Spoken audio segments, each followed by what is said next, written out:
Indarkeria matxistak botere harremanetan eta isiltasunean du oinarria. Horregatik gaude gu hemen hain zuzen. Ez gaude isilik egoteko prest, ez dugu beldurrez bizitzen jarraitu nahi eta ez gaude bakarrik. Mugimendu feministak urteetan egindako lanari esker, gaur badakigu egoera hauek identifikatu eta haiei elkarrekin aurre egiten. Haserre eta nazkatutak gaude, gure espazioak kentzen dizkigutelako, gure intimitatea urratzen dutelako, gure gorputzak kontrolatzen saiatzen direlako, eta batez ere erasotzen gaituzten horiek gure ingurukoak ere badirelako, gure herri, auzo eta eskoletan daudelako. Gaur kaleak hartu ditugu honako hau aldarrikatzeko. Eskolak espazio seguruak izan behar dira.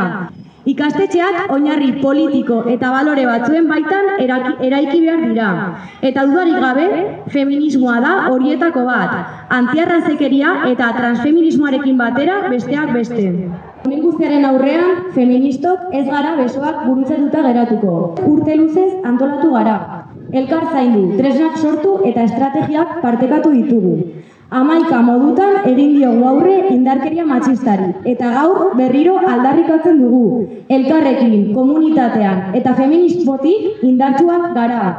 Erasoan aurrean saretuta mantenduko gara, eta gaurko mobilizazioa gure babesa eta elkartasun osoa adierazi nahi dizuegu. Ez zaudete bakarrik, zuen ondoan egongo gara, bai gaur, bai etorkizunean ere. Gure indarra kolektiboa da.